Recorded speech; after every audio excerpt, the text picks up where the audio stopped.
वंदित्व सभ्य सिद्धे।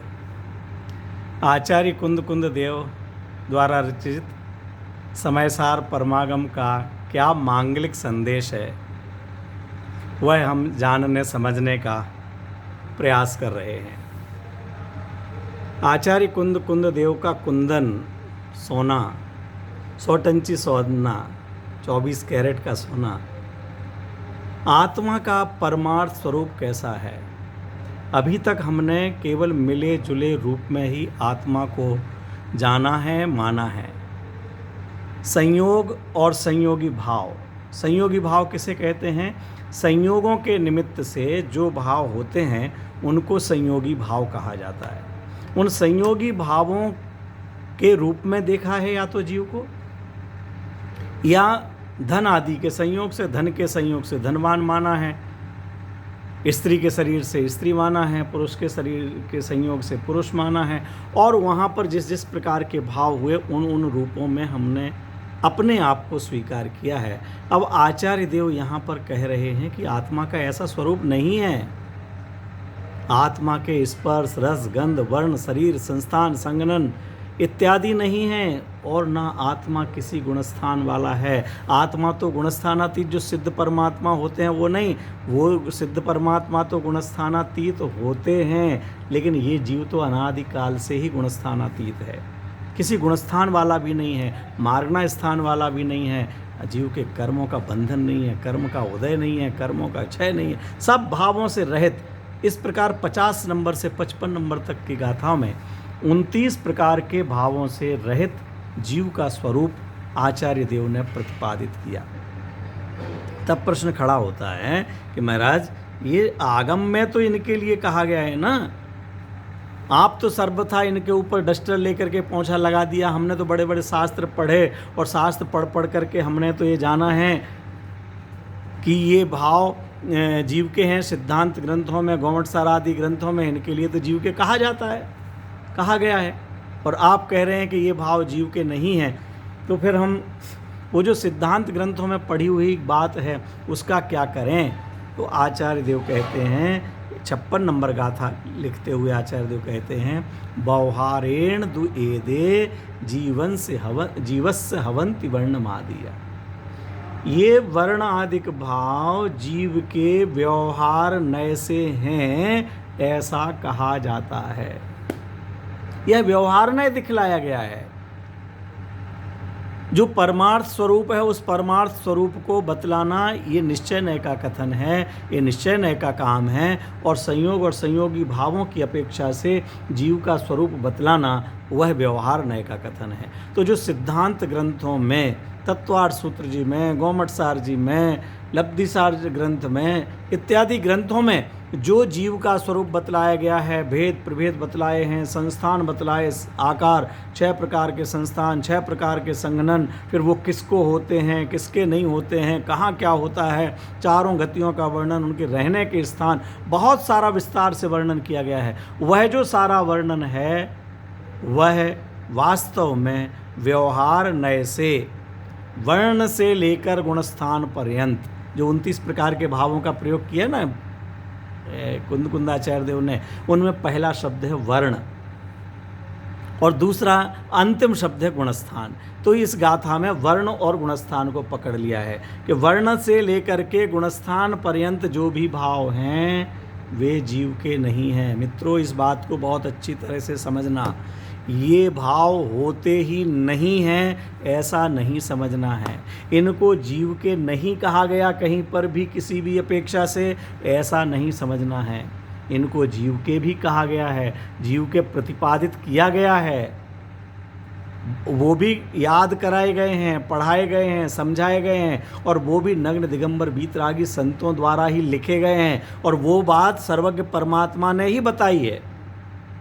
वो जो करुणान योग के सिद्धांत के ग्रंथ हैं वो किसी ने ऐसे ही लिख दिए हैं, मिथ्या हैं, ऐसा नहीं। लेकिन वह परमार्थ स्वरूप नहीं है, वास्तविक स्वरूप नहीं है, वह परिस्थिति जन्य है, वह पर्याय की तरफ देखने से है। वास्तव में देखा जाए तो उस पर्यायों से भिन्न देखने की कोशिश, पर्याय हट जाने पर नहीं, उस पर्याय में रहते हुए भी पर्याय से भिन्न देखना है। क्या सोने की अंगूठी है, हीरा उसमें लगा हुआ है और वो एक प्लास्टिक की थैली में रखी हुई है। तो क्या वो प्लास्टिक की थैली जैसा हो गया? प्लास्टिक की थैली सड़कों पर पड़ी मिल जाती हैं, तो क्या वो अंगूठी की वो कीमत हो गई? अरे नहीं, वो अंगूठी तो अगर लाख रुपए की है तो अभी भी लाख रुपए की ही है, उसकी कीमत कोई में अंतर नहीं पड़ा।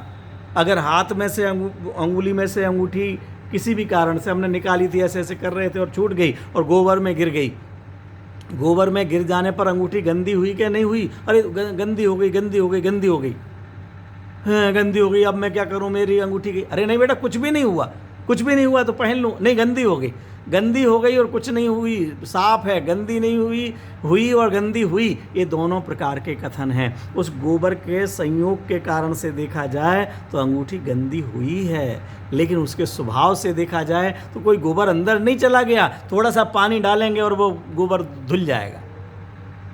ऐसे ही जीव के जो मोह राग द्वेष आदि भाव होते हैं, वर्तमान अवस्था में देखो तो रागी है, द्वेषी है, क्रोधी है, लोभी है, अशुभ भाव वाला है, पापी है। लेकिन अंदर जाकर के देखो तो पापी नहीं है, परमात्मा है। स्वभाव से देखो तो पापी नहीं है, परमात्मा है। ये पाप का गोबर ऊपर लगा हुआ है, मलिनता ऊपर लगी हुई है। इनको जैसे ही जीव अंदर जाएगा, अपने आप वेद विज्ञान के जल से साफ हो जाएगा, निर्मल हो जाएगा। इन सब वर्णाधिक गुणस्थान पर्यंत वाले भावों का जीव के साथ संबंध कब से है? तो आचार्य देव अगली गाथा में लिखते हैं कि ये जिस तरह से क्षीर और उदक, जल और दूध का संबंध कब से है? कि साहब कब से है? दूध तो निकला था 6 बजे और ग्वाले ने 7 बजे पानी मिलाया, तब से? नहीं, उस पानी की बात नहीं करते मित्रों। जो पानी सहज में ही गाय के स्तन से जब दूध निकला, उस समय भी वो शुद्ध दूध नहीं है, उसमें भी पानी है। तभी तो हम ओंटा करके, उबाल करके उपना उसको निकालते हैं ना, मावा निकालते हैं। जितना मावा निकलता है वो है असल दूध। तो उस दूध के साथ पानी कब से मिला हुआ है? कि वो पानी अनादिकाल से ही मिला है। अनादि का मतलब जब से वो दूध है, दूध बाहर निकला है, उनके साथ ही वो मिला हुआ है। लेकिन दूध पानी नहीं है, पानी दूध नहीं है। दूध और पानी दोनों हैं। दूध भी है, पानी भी है, पानी भी है, दूध भी है। लेकिन दूध पानी नहीं है, पानी दूध नहीं है। क्या कितनी सुंदर चर्चा, समझ में आई बात? दूध और पानी दोनों है, दोनों का अस्तित्व तो अपनी अपनी जगह है, लेकिन दोनों एक नहीं है। स्पर्श रसगंध वर्णमयी शरीर भी है, उस शरीर के जो हड्डी पसली आदि के अनुसार देखा जाए तो उसका संस्थान भी है, उसकी मजबूती को देखा जाए तो संघनन भी है, उसका कोई आकार प्रकार देखा जाए तो रूप भी है, सब कुछ है। लेकिन सब कुछ होते हुए भी हड्डी जीव नहीं है, जीव हड्डी नहीं है। शरीर का आकार जीव नहीं है, जीव शरीर के आकार रूप नहीं है। गुणस्थान भी हैं, कर्म का क्षयोपशम हुआ, दर्शन मोह का उपशम हुआ, चौथा गुणस्थान हो गया, होता है। लेकिन जीव चतुर्थ गुणस्थान वाला नहीं है। जीव तो जीव है, अनादिकाल से जैसे का तैसा चैतन्य स्वभावी ही जीव है। ऐसा जानना मानना वह सम्यक्त्व है। और जो गोरा काला मोटा पतला गुणस्थान आदि वाला शरीर जीव कहा गया, वैसा मानना मिथ्यात्व है। मिथ्यात्व उससे बढ़ता ही है अगर ऐसी मान्यता चलती रहेगी। आचार्य कुंद देव ने हमारे मिथ्यात्व को हटाने के लिए, हमारे मिथ्यात्व को दूर करने के लिए ही ये सारा उपक्रम किया है। ये आज हमने 56 और 57 नंबर गाथा के माध्यम से समझा। इसी बात को आगे आचार्य देव एक और उदाहरण देकर के समझाते हैं, उसकी चर्चा कल करेंगे।